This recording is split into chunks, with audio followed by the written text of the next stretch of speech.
নিয়ম মেনে রথের রশিতে টান পড়েছে, অর্থাৎ উল্টো রথের আজ মুহূর্ত।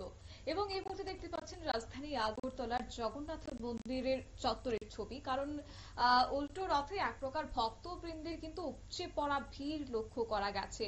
জগন্নাথ তার মাসির বাড়ি থেকে নিজ মন্দিরের উদ্দেশ্যে আজ রওনা হয়েছেন।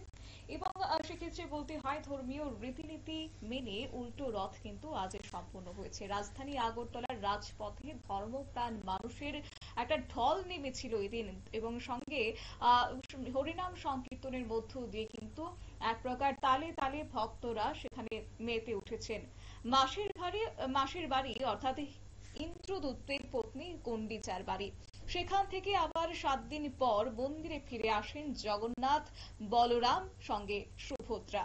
এটাকে জগন্নাথ দেবের মাসির বাড়ি যাওয়াও বলে। এবং পরপর 3টি সুসজ্জিত রথে চেপে মাসির বাড়ির উদ্দেশ্যে গিয়েছিলেন 7 দিন আগে জগন্নাথ দেব, বলরাম এবং সুভদ্রা। আজ তার ফেরার দিন, এবং এই ফেরার দিনে কিন্তু আজকে রাজধানী আগরতলার রাজপথ যেন ধর্মপ্রাণ মানুষের একটা ঢল নেমে পড়েছে।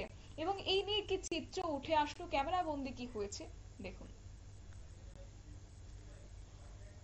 আহ, একেবারে আপনারা দেখতে পাচ্ছেন সেই ছবি জগন্নাথ মন্দির চত্বরে সরাসরি আমরা দেখানোর চেষ্টা করছি। অবশ্য সকালবেলাতেই কিন্তু রথের রশি টান পড়ে গেছে, এবং তারপর বিকেল নাগাদ কিন্তু ভক্তবৃন্দরা একে একে জমায়েত হয়েছেন জগন্নাথ মন্দির চত্বরে রথের রশিটির টান দেবেন বলে, এবং জগন্নাথকে পুনরায় নিজ মন্দিরের উদ্দেশ্যে নিয়ে যাবেন বলে।